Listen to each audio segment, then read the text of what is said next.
training. My name is Dr. William Wright. I'm a addiction psychiatrist, and welcome to Module 7, Evidence-Based Counseling. So we'll go ahead and jump right on in. So some of the objectives for this module include outlining key components of behavior, describing various evidence-based counseling approaches for opiate use disorders, explaining core principles of motivational interviewing, also known as MI, and we're not talking about the cardiac arrest type. And then lastly, describing the fundamentals of screening, brief intervention, and referral to treatment, also known as SBIRT. So again, view of our lovely brain here, the good old organ, the gray matter there, talking about treatment. So several different things. I mean, there's several different aspects of treatment that we need to keep in mind. There's a behavioral component. There's also a pharmacologic component to this type of treatment. So in the behavioral side of things, we're obviously wanting to have the patient learn new behaviors, learn how to manage their environment, how to learn to live on life's terms. Right? On the pharmacological end, we obviously, as discussed in the last several modules, are trying to prevent withdrawal, to mitigate this phenomenon from happening, as it is a frequent reason folks continue use.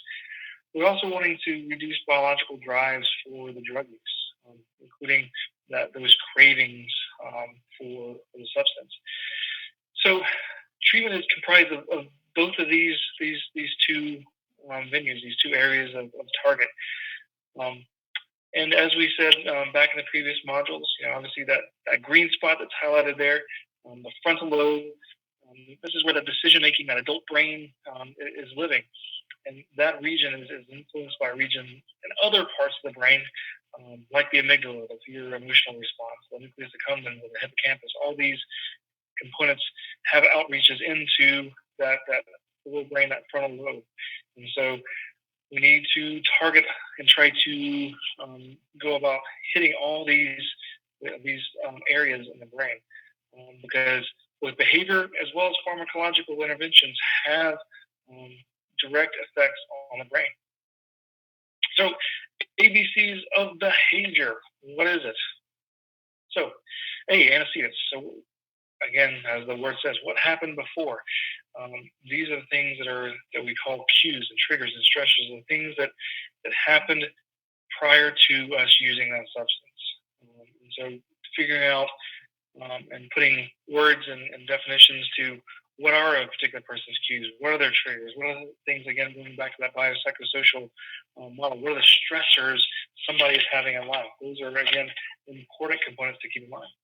Behavior. So what did you do? What, as I tell my children, it's not always just what you're feeling, but what do you do because of that feeling? So what's the behavior involved? What can be done instead of that behavior? Is there a more appropriate response? Is there a healthier response? Is there a less dangerous coping strategy that we can use? C, consequences. What came again after all that happened? And our brains are sometimes a very complex organ and sometimes a very simplistic organ. So our brains tend to listen to the most immediate consequence, the thing that happened most recently and most significantly. And so thinking about these ABCs of behavior, this approach can definitely be applied to situations like relapses, missed appointments, those parts of behavior that interfere with day-to-day life as well as treatment. So moving on to the second objective already, describing various evidence-based counseling approaches for opiate use disorders. So there are obviously various modes of evidence-based counseling that have been undertaken to help. On the flip side, again, we've talked about the pharmacological side of things. Now we're talking about the behavioral therapy side of things. So different approaches such as cognitive behavioral therapy, also known as CBT, medication management, which also is to be considered part of the counseling approach. And some people forget that. The mutual support groups, also known as those anonymous groups, so AA, NA, Smart Recovery. And there's also an approach called motivational interviewing. Short, we call it MI. And again, not the heart attack version, but a way of interviewing, a way of addressing concerns and resistance from a patient. So also, though, some practitioners still use supportive psychotherapy, psychodynamic psychotherapy. So some of the evidence on those modalities is still variable, but it doesn't mean that they're not beneficial. But we're still trying to get the evidence in as far as exactly how beneficial they can be. And then, of course, we'll continue to talk about medication management. So CBT. So this is an evidence-based social learning theory and principles based on operant conditioning. So some of the key features is an emphasis on the functional analysis of drug use, meaning understanding in the context of those ABCs, why, the people, the places, the things of drug use. It's also important that there's a skills training portion of CBT for the patient that can further help the patient themselves see and recognize different aspects, such as time, situations, instances where they're putting themselves at more danger for drug use, being more vulnerable, more at risk for drug use. But also in helping with skills training as far as creating and maintaining and utilizing strategies to avoid high-risk situations whenever possible. Again, that old adage of being forewarned is being forearmed. If I can come up with a plan before I'm thrust into the situation, I'm much more likely to use that plan and get out of the situation. It's just like why football players go into a particular game with a game plan. And of course, they may call some audibles and change the game plan, but at least they have a structure and a something to start from, a scaffold to build off of. And so they also, in CBT with skills training, trying to utilize and have skills to cope effectively with those situations that are just impossibly unable to be avoided. Life is life. There's going to be some times where there's things that you just absolutely cannot avoid. Most of the time we think everything is in that category, but it's not. But there are some situations that are just absolutely unavoidable. And so what do we do? How can we encourage patients and have them continue on their road to recovery when those situations are unavoidable? And that's where CBT can come into play as far as coming up with skills and coping strategies to do just that. A lot of folks may not realize this is a potential kind of role of therapy and non-specific pharmacological stuff, but it's an important framework for the work that we do. So most sessions are about 15 to 25 minutes. It can be weekly, it can be monthly. During these sessions, we're asking the patient to monitor and self-report use. But we're also doing things like lab markers, UDSs, talking about, okay, what's going to happen if this happens, or both good and bad. Well, you've done so well with things that are going on so far. Let's extend out our appointment sessions. Instead of going weekly, let's now go every other week. Or you went every other week, now let's go to monthly. So there's also pro consequences, not always a negative con consequences. It's also during these appointments, you're monitoring adherence to medication regimens, how they're doing, how they're responding. Are they having any problems from the medication? Are they having any problems with obtaining the medication? Is the pharmacy giving them some pushback? So addressing some of these concerns and stressors during these appointments. Again, education about substance use problems, the consequences, and even the treatments. So again, they may be going down one treatment, but things aren't quite working. So being able to make sure they realize that there's other treatment options available as well. Again, encouraging abstinence, but also keeping in mind that harm reduction model of treatment as well. Encouraging the use of community supports, healthy lifestyle changes, healthy supports systems in place during these appointments. Then, actually, I'll go back a second. So, medication and medical management appointments, there is evidence-based, and it does have some manuals. So if you are interested in more finding out how to do this, there are manuals that you can go off of. It was designed considering that most patients are not able to access specialty services, generally, unfortunately, in a timely manner. So it's making the best of the middle ground situation. So if there's inability to have a lot of the referral, being able to do some of these things in a medication management appointment. However, it does require some more time commitment on our end as physicians and providers. So mutual support groups, again, those anonymous groups, AA, NA, and even Smart Recovery are all options as far as good evidence-based treatments that are non-pharmacologic as well. So AA, founded back in 1935, it is based on a 12-step model of sobriety with some emphasis on God or higher power version, and I'll get back to that in a second. NA was an offshoot of AA back in the day, founded in 1947. So it's also based on a 12-step model with that higher power God emphasis in there. However, I know some folks who may not be super religious, or they may be agnostic or atheistic. I try to tell them that shouldn't be a game changer, and I know no-go for them when it comes to this. So it doesn't always have to be a strict deity as far as your higher power or your God.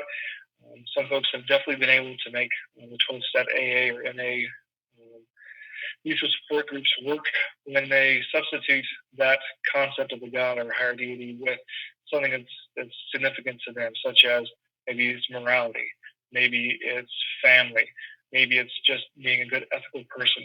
Those things can also be substituted for your higher power in those kinds of groups as well. So self-management recovery training, so SMART Recovery, it was founded back in 1994, so it doesn't sound that too long ago to me, but now that I've come to realize it, that's about 24 years ago now.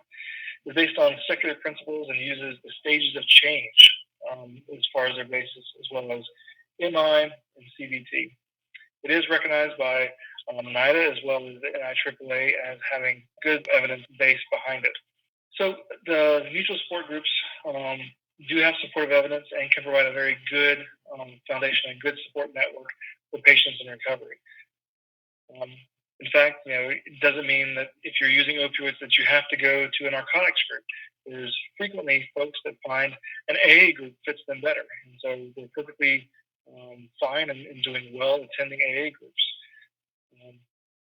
But it's also very important sometimes to be upfront with your patient and talking about some of these anonymous groups. That some of them are not as open with medication-assisted therapy and actually reject some of the tenets that if you're on an agent such as buprenorphine or naltrexone or any kind of medication, that you're not in quote true recovery. And so a lot of times I've seen in more of the older guard, there's a lot of newer groups that definitely keep an eye out and mind out for that some groups do have some pretty strong opinions on that. And I've gone so far as to recommending to some folks just kind of keeping a tight lip on that one and not necessarily mentioning it to their group. But if you can, trying to find a group that is accepting of MAT, it may make all the difference in the world. So, objective 3, let's explain some of the core principles of that MI that I've been alluding to. So, MI was originally developed by William Miller and Stephen Rolnick back in the 1980s as a clinical tool to conceptualize those folks that are just kind of on the fence. They're not quite ready for change. They are, quote, less ready for change. The folks that were resistant, they're sometimes still in denial. They're not quite into the action phase of change. So there's actually been about 25,000 articles that have cited MI as far as treatment goes, 200 randomized controlled trials. But like a lot of modalities, the effectiveness of MI does vary depending on who's providing it, depending on the counselors, the studies, even the sites within those studies. So it is a good model, but again, depends on sometimes who and where it's being provided.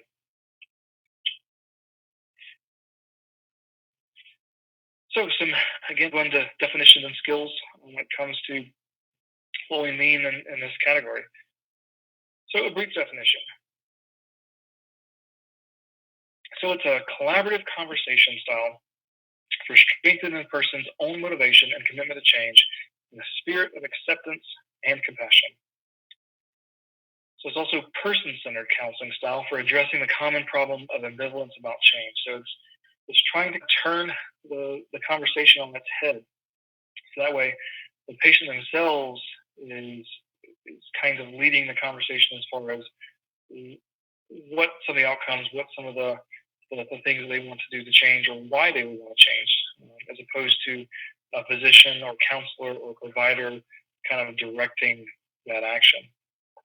It may feel a little bit odd and interesting, but this type of interviewing technique can be used for all kinds of resistance, including medication non-adherence, or problems with other problematic areas.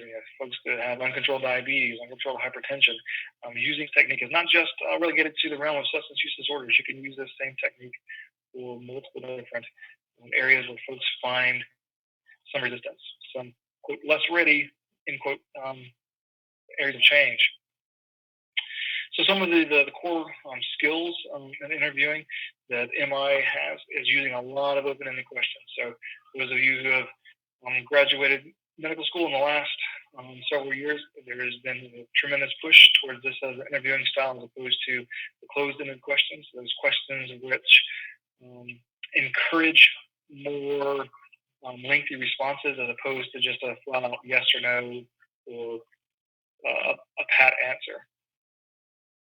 Uses affirming skills, uses affirming questions and responses. Uses a lot of reflection and reflecting back to the patient what they've been hearing, both in a simple as well as a complex manner.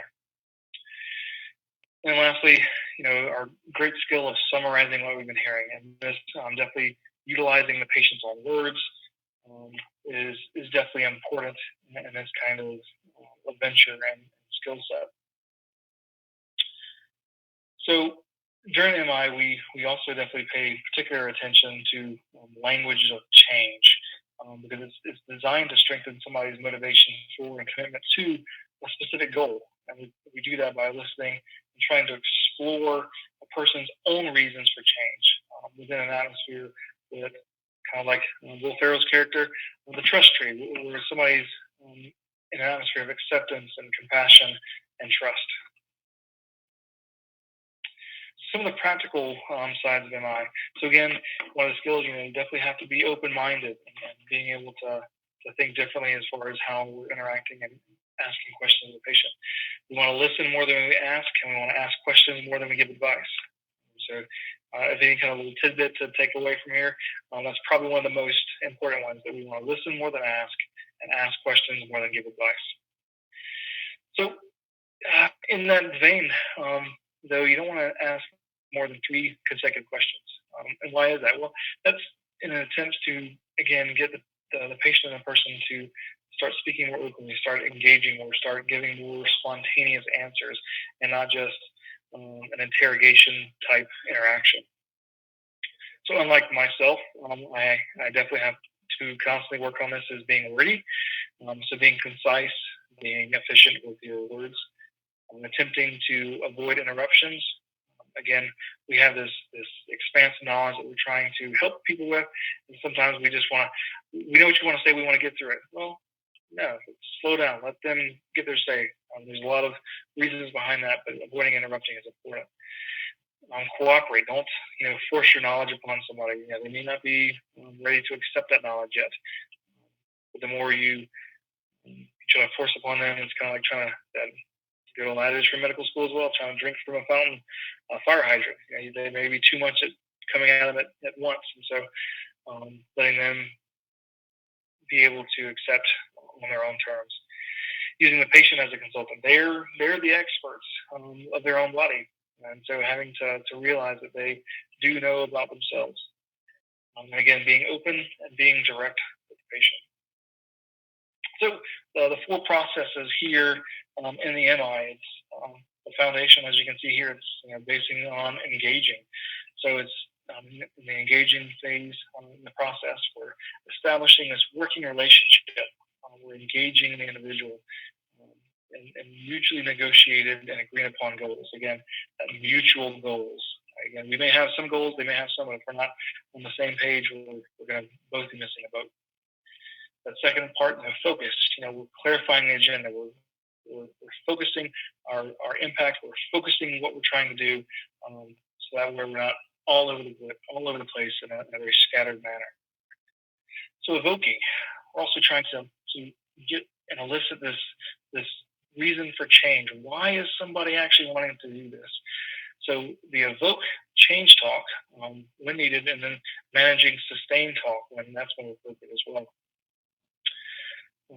And during these conversations and having the patient talk about their own experiences, you can start picking up and developing discrepancies in their own story, and they start realizing and seeing the discrepancies that they are saying themselves. And through that, hoping to continue to foster motivation and resolve some of that ambivalence they may have to change, coming from their own words. When they hear it out loud, they're like, "Yeah, that does sound strange. That doesn't make a lot of sense. That is contradictory of what I'm saying. I never thought about it that way." When they themselves say it out loud, sometimes that's a big focus and part of this process as well.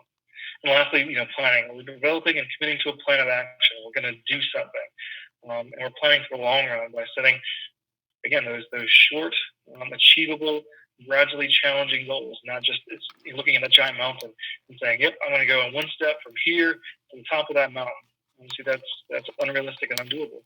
If we focus down, set our sights on that first 5 feet, it makes it much easier to accomplish.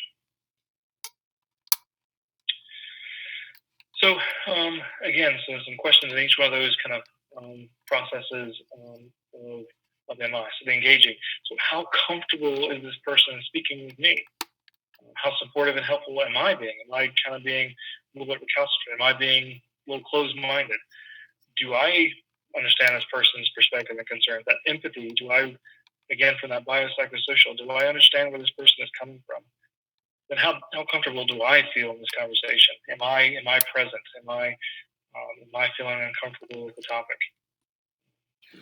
And because of that, is this feeling like a collaboration, or is it feeling like one person is trying to totally dictate and control the show? Again, it should be a mutual, collaborative, engaging partnership. So focusing. So what goals for change does this person really have? Have they even thought about it? Do they have things written down? Or are they coming in totally blank and they never even thought about a goal? Besides, I just want to stop. And that's the most common goal. But what exactly else is there? Do I have different aspirations for change for this person than they do for themselves? Again, are we working together in that common purpose, or am I working over here and they're working over there? Are we moving together in that, or are we kind of splitting off? Do I have a clear sense of where we're going, or are we just still kind of shooting in the dark? That's why we need focus. Does it feel more like a wrestling match where I'm getting constantly pinned, or I'm feeling like I'm trying to pin that other person, that adversarial type of interaction? Or is it more like a sultry dance where both partners are working together to make this beautiful masterpiece of movement and choreographed expression? That's two different mindsets there, two different versions there. So some of the responses you can get from a MI consistent standpoint versus an MI inconsistent standpoint. From an MI consistent, that you want to be asking permission as opposed to directing and dictating advice. You want to affirm and support the patient as opposed to constantly confronting disagreements and arguing, correcting and belittling and tweaking and criticizing. That's not very helpful. Now, that doesn't mean that you can't, in a very supportive manner, expose some of those discrepancies. But in that blunt, in-your-face, confrontational style, that's MI inconsistent. Then, of course, emphasizing freedom of choice and autonomy and control that the patient has. You want the patient to come to these understandings for themselves, because if they do, they're much more likely to establish them. They're much more likely to incorporate them. They're much more likely to actually use those as opposed to somebody telling them what to do. So, you folks out there that have children, if you can get your kids to to want to do things on their own as opposed to telling them, how much less struggle that is when you get the buy-in from your children to do things on their own, as opposed to being that, though it's needed sometimes, uh, the parent and dictating what happens. So through all this, it's still important to provide advice about ongoing treatment options and that kind of stuff. So again, education is still in the background. So about evoking. So what are the person's own reasons for change? Is there a reluctance, more about confidence of importance of change? Am I hearing any change talk? What kind of change talk am I hearing? Am I seeing too far or too fast in a particular direction? Am I wanting more stuff and more things quickly than the patient themselves? Is that writing reflex pulling me to be the one arguing for change? And so when we talk about the writing reflex, it's the desire, we all went into the field of healthcare to help folks. And in the process, we've learned a lot. We have a lot of background knowledge. And because of that, we have sometimes this innate urge and desire to fix, what seems wrong with other people, and to kind of pick them up and put them on the right path, or what we consider a better course, as opposed to kind of directing them and guiding them and letting them see that path down that way is pretty filled with barbs and darkness and scary stuff. Over here is better. Letting them come to that decision as opposed to you kind of doing it for them. That's the writing reflex. So facilitating change and a change talk. So what does that look like? So, different aspects of things like desire. What would you like to be different? That's still in kind of the preparatory stages of change. What do you think you could do? Again, we're kind of that front part. We're trying to engage and see where things are, what you would like to be, what you want to do, kind of stuff. We're all still in that preparatory phase, as opposed to we're starting to actually do things. So that's where those commitment type questions. So what will you do? What are you willing to do? What steps have you already taken? See, if you hear the subtle changes in those questions, it's going from what's available to what are you doing? So the change talk, the person is talking and kind of arguing on their own behalf of one particular position. He or she has a tendency to become more committed to it. So sometimes we can talk ourselves into or out of things just by hearing things out loud, as opposed to sustained talk, where the more it's evoked during a counseling session, this type of talk, the more likely that the person will continue to use that sustaining talk. Well, this is what I am doing. These are the things that I'm currently utilizing. That's more sustained talk. So that planning part of the process. What's going to be a reasonable next step towards the change? What would help this person move forward? Am I offering information, advice, direction with permission, or am I again just assuming? Am I, still here listening and reflecting, or am I not working necessarily out of the best interest for the patient, but what I think is going to be, or what the patient is saying is in their best interest, as opposed to what I think is going to be in their best interest?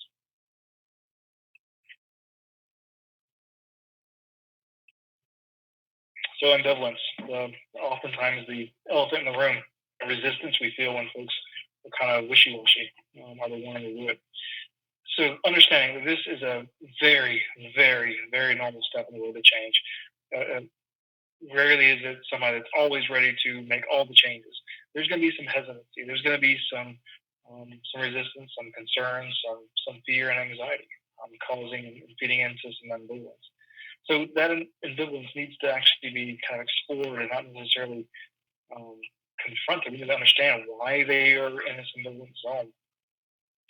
And this ambivalence and resolving of this ambivalence can be a crucial key to actually change. So, what does the person want?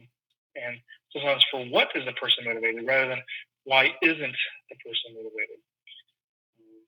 So it can involve, simultaneously conflicting motivations. Maybe I want this, but I also want this, and they're opposites, and that's why I'm kind of stuck. I'm ambivalent. I'm being pulled in two different directions, and I don't know which way to go.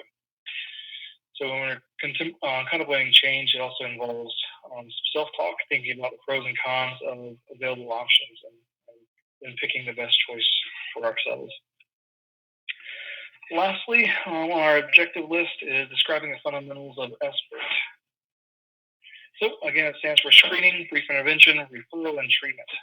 In the United States Preventative Services Task Force, it's a mouthful, they have recommended that all adults in primary care be screened to identify unhealthy alcohol use, and that those with unhealthy use should receive some brief counseling intervention.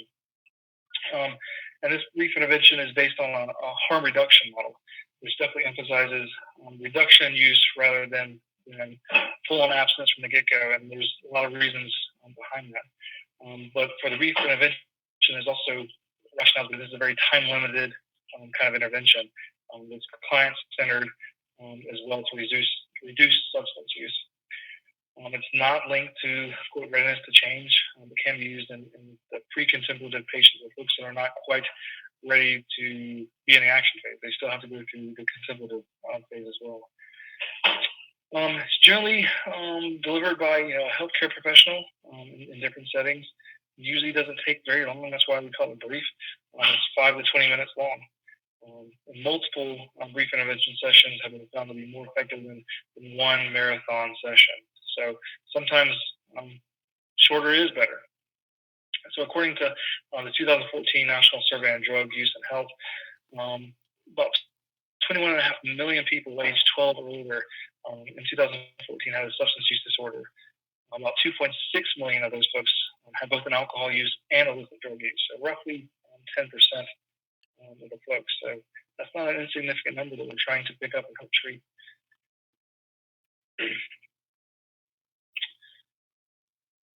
So again, we have kind of the 5 A's within SBIRT. We have asking, advising, assessing, assisting, and arranging, all during this kind of 15 to 20 minute session. So we're trying to do some quick screens and assessments of risk level.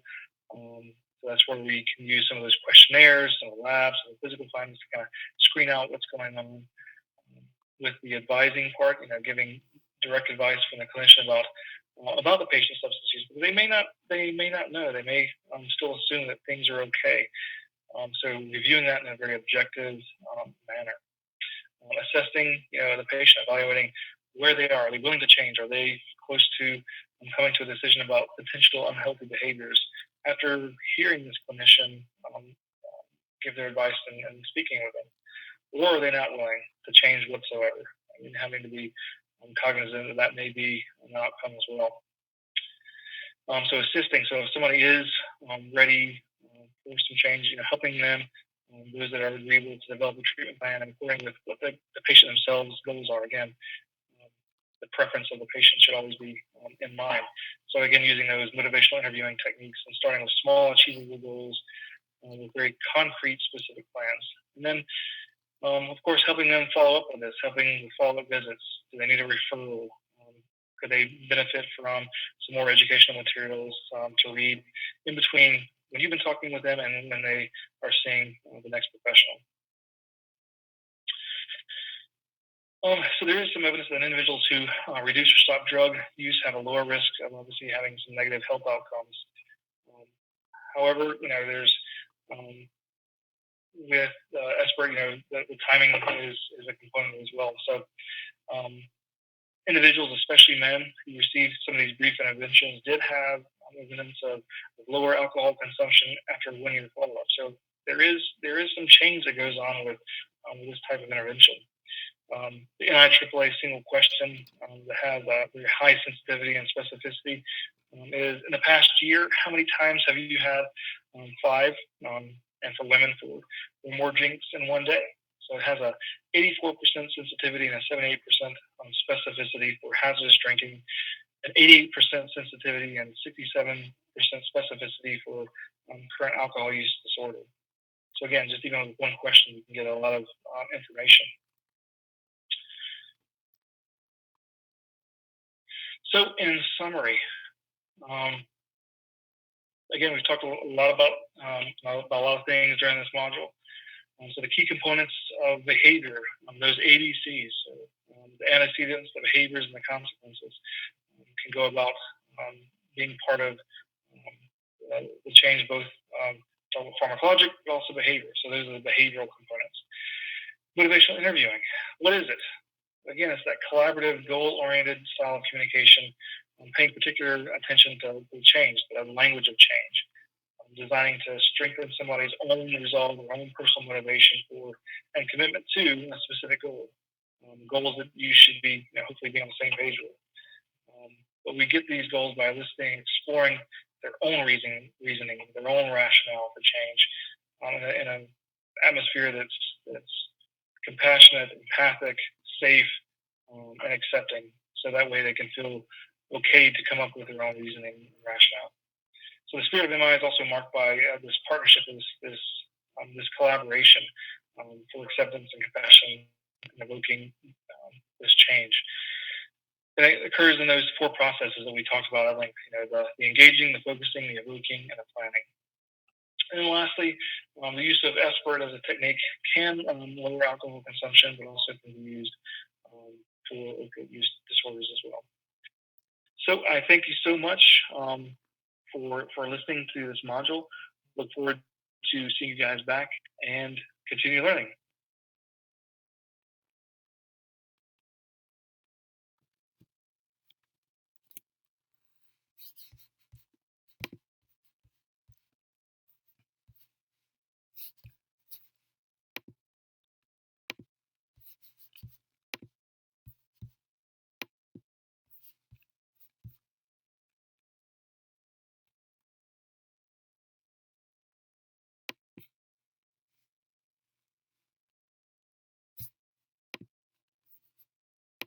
Welcome, and this is Dr. Steve Wyatt. I'm sitting with Dr. Will Wright, and we're going to present a case that includes a variety of things that have been covered in the previous modules. This is a 19-year-old university student that comes to you asking for treatment for her heroin use. She's been using heroin intranasally for the last 15 months, but daily over the last 3 months. She's now using about a gram a day. Again, a gram is typically a bundle of heroin is what we talk about, or 10 bags, which are typically around 100 milligrams a piece. Some of her friends are now switching to intravenous use because it takes less heroin to keep from getting sick. She says that she does not want us to do that, but is maybe forced to because she can't keep paying the current cost to use intranasally. She's used all her money that the parents have given her for her school expenses to buy heroin, and her credit cards are maxed out. She's borrowed money from her friends. Until last semester, she'd had an overall B average, but this semester she's in academic difficulty. When she doesn't use heroin, she has muscle aches, diarrhea, insomnia, and anxiety. She recognizes these symptoms as heroin withdrawal and was surprised because she thought she couldn't develop dependence when using intranasally. She has no prior history of drug treatment. So, Will, what do you think about this patient, and what's your diagnosis? So obviously, when you hear of all these particulars, there's hitting a lot of the categories for an opioid use disorder. She's starting to use more and more. She's showing signs and reports of withdrawal symptoms. So also tolerance. She wasn't quite using very much or very consistently for about 15 months, but here in the last 3 months have definitely kind of cranked it up and using on a daily basis.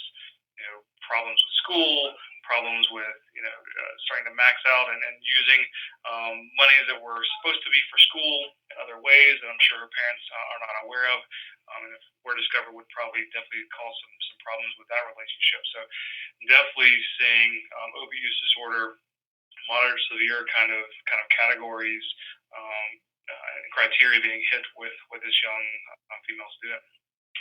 Yeah, I would agree. I mean, it's a progression of the disease. Some people would point out that it's 15 months, and and only 3 months of daily use. But at the same time, once the disease is there, the disease is there, and she clearly has tremendous salience for drug, as we've talked about before, and a sort of down regulation for any kind of consideration of the consequences of her drug use in terms of letting her grades fall and making those sort of choices, and how she's using her money. So, would she be a candidate for buprenorphine? So I definitely think with some of these criteria and the physical stuff, I definitely think she could benefit from medications such as buprenorphine. Also, in the scenario, depending on where we're seeing her, were we able to see her when she was first in that 15-month period before she really started daily use? Or are we now more on the daily use side of things? Sometimes we could again divert earlier on if called earlier, but it sounds like we were seeing her when she's starting to suffer more of the consequences, both physical as well as relationship and responsibility wise. So I think with those parts of the picture, definitely think she could be using buprenorphine to stabilize and kind of get some of these particular things a little more under control. So I definitely think she could be a candidate for treatment, though we have to keep in mind being naive to probably a lot of medications in general. She's only 19. She may not have experienced much medications regardless, and so really needing to have a good psychoeducation with medications before maybe starting. Mm-hmm. I do think that you would need to review with her the potential that she could be a candidate for naltrexone. Sure. So something else that we would want to keep in mind, and certainly let her know about. And I don't think typically she would be a candidate at this point for methadone. Probably she could be handled quite well without necessarily being referred to an opiate treatment program, but it wouldn't be inappropriate. I think that for her to understand, however, that there are other treatment options is always important. So, what would the goals of treatment be that you would establish? So, obviously, with some of this problematic use, starting to address what her concerns are over her own use. And so, again, coming out from that motivational interviewing standpoint, what is it that she feels is problematic? Is she more concerned about the financial? Is she more concerned about the schoolwork? Is she really concerned about the physical, or all of it? And so, kind of targeting the goals that she's saying that this use is interfering with her life, starting as a springboard. Now, obviously, then from our side, then maybe proposing some of our own treatment goals as far as decreasing use and starting to get more stability from therapy and medications to get her back into a more stable footing. I guess she's a young 19-year-old student with a lot of life before her. And so using that as well as far as some of the treatment goals to establish rapport, as well as what her own goals are. Why does she go to college? What is she hoping to get out of going to school? So using that as also treatment goals of, if we're continuing to use and you're using money for school for your use as opposed to actually paying for tuition or whatever, you may not be meeting your hoped for goals. And so, having all these as part of the kind of the motivational interviewing standpoint, meeting her where she's at, and also getting a good sense of what she is wanting to get out of treatment. Yeah. I think of them as really hooks. How do we hook them into treatment in a way that, in a very positive way, that can start to open their eyes to ways in which they've thought of their life in the past and how opiates have kind of taken them off that path. So, briefly, if you were going to initiate treatment in this young woman, what would it be? So if we were going to, again, like I totally agree, giving all the options for current treatment modalities for opioid use disorder, and if she were to pick one or the other, maybe she picks naltrexone, maybe she does pick buprenorphine.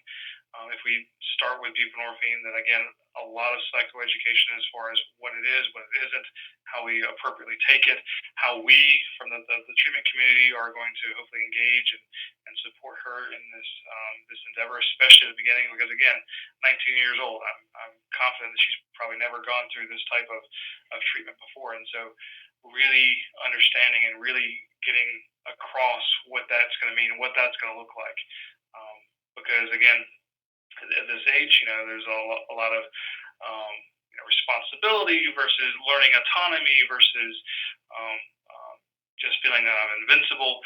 And so there's definitely some dangers there that she may not really understand what the potential pitfalls and dangers are if she doesn't engage in treatment. So, probably be more frequent, more intense on the outset to make sure that she's engaged and she understands some of that, those particulars of treatment and recovery.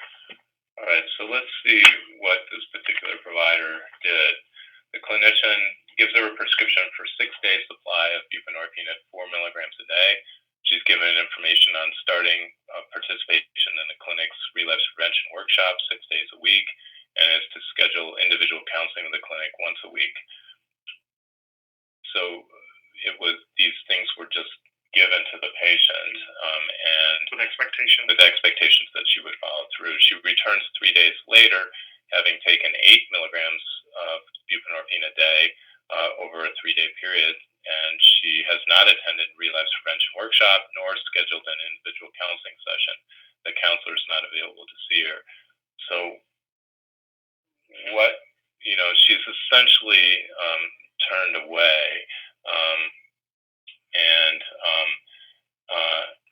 so what would you have done at this point? So hopefully, backing up. I know you didn't actually. Backing up a little bit, obviously, with inductions again of somebody this age or somebody that's naive to treatment, you would hope that there would have been earlier on reaching back out there to see how things are going. How is the medication treating you? Are you feeling relief? Are you not feeling relief? And so even if it's a phone call, obviously I always prefer face-to-face, but some sort of interaction with the patient before it got to the point where she was doubling up on her medications, running out even before she was technically supposed to. So having that interaction earlier, and even though the counselor is not there this year, now that's for you. You need to start having discussions about what was going on. Why did you feel like you needed to take more medications? Right. Was it a physical symptom? Was it a psychological craving? What was going on? Yeah. So even with home inductions, which is what this appears to have been, there still should be a follow-up within the first day or two, but typically within the first day, to just see how they're doing, and in particular, as you mentioned earlier, this is a young woman, and to do a little bit more hand-holding to help her through it. If on day 2 there was recognition that she didn't feel comfortable at the end of day 1 staying on 4 milligrams, that she was still experiencing some withdrawal symptoms potentially, then you know that right away. You get her in, you start to talk to her a little bit more about it, and potentially begin to recognize that she's not going to necessarily follow your instructions to a T, and this could be a person that you need to engage a little bit more. I will say that engagement often results in people being more honest, as opposed to necessarily her thinking that you're going to get mad at her, there's going to be a problem, that she needed more medicine. So instead of calling you and saying, wow, this 4 milligrams doesn't seem to be holding me, what am I supposed to do? Instead, she just kind of freaked out and took extra medicine. Again, that guilt and stigma can sometimes come back because they're assuming that you're going to assume the worst of them, that you're, again, just like we said in previous case modules and discussions of drug-seeking behavior. When we are here, obviously she's coming for treatment of this condition, and so showing her that this is a safe spot to be honest, to be open. This is why we're here. We're not trying to discharge you or kick you out. Yeah. We're here to help. Yeah, and so this just doesn't need to happen, I think, is really the point. And if people are engaged appropriately, you've done a good assessment, you do an appropriate induction, then you're just not going to see this, and they're not going to be drug seeking. Mm-hmm. They're going to be engaged with treatment. So she returns the following day, hoping to get more medicine, but in counselors weren't available. And she's told by the medical staff that she had to attend these relapse prevention workshops to get medication. She doesn't return it to the clinic for another 4 weeks. When she does, however, she's smoking more heroin than before, but not having difficulty with finances because she dropped out of school and is now working as a stripper, a dancer in a gentleman's club. So I think it's important to really recognize what's happened here. And the tragedy of this particular patient and this young woman is that these cases that we're presenting are based on real cases. And in this particular case, this young woman was found dead in this gentleman's club with a needle in her arm a few weeks later. This is a young woman that had every potential for getting control of her disease, but as a result of the plan not being set up appropriately, that recognition of her strengths and weaknesses was not taken into consideration in actually providing adequate care. It resulted in death, and I point this out in part because of the importance of good care, but also that for those of you that are listening to this presentation, that you recognize these are lethal diseases. This is not, somebody just wanting to get high. These are behaviors that and drug use that doesn't have a point where it says, I'm in so much pain, I need help. In fact, unlike, let's say, heart disease, where if you start to exercise more, your chest pain becomes worse, and so you turn to help. In fact, drug use disorders drive the disease. They only make the disease worse. So as it gets bad, people want more, or they have a drive to use more. And it's very difficult to get to that place where we talk about a bottom. What is a bottom? And we've seen bottoms happen over and over and over again to the point where then people like this young woman actually die. So again, I really encourage those of you that have taken these modules to consider this and think about how you could play a role in your own community in combating this disease. And that really means identify those people that have been using or have the potential for using opioids inappropriately that you're starting medication with, and then identifying people in your practices that have the disease and understanding that there are evidence-based treatments for the disease that can help get it under control, and then using it. And I'm really strong on this, that those of you taking this training, that you use the medication, that you do offer this to patients and people in your community. And I can tell you, it is hugely rewarding to watch a young woman like this turn her life around, graduate college, and move forward. So again, it's a fatal disease untreated. And for me, I think it points out that you can have the best treatment, the best follow-up, care, the protocols in place, but remembering that it's not everybody's the same. Everybody's particulars can be different, and so not simply rubber stamping people along, everybody gets the same kind of, really wanting to individualize and treat each patient as a unique patient. That this 19-year-old may need a lot more kind of hand-holding, encouragement, direct care, interaction kind of stuff, as opposed to somebody that may be a little more older, more mature. They've got other health conditions that they've gone through. They may not need as much of that directive at the beginning. So every patient is different. Or even you may have a 50-year-old that acts like a 19-year-old. And so, really engaging each person individually, even if they at the end still have the same IOPs or therapy in your programs, but each person, the assessment and the engagement and what they need and what's going to be their strengths and what's their weaknesses, make them unique, and remembering that. And situations like this poor young girl may be avoided. Well, I think that that'll wrap up this particular case, and hopefully learn some more in-depth concepts that are indicative of what we've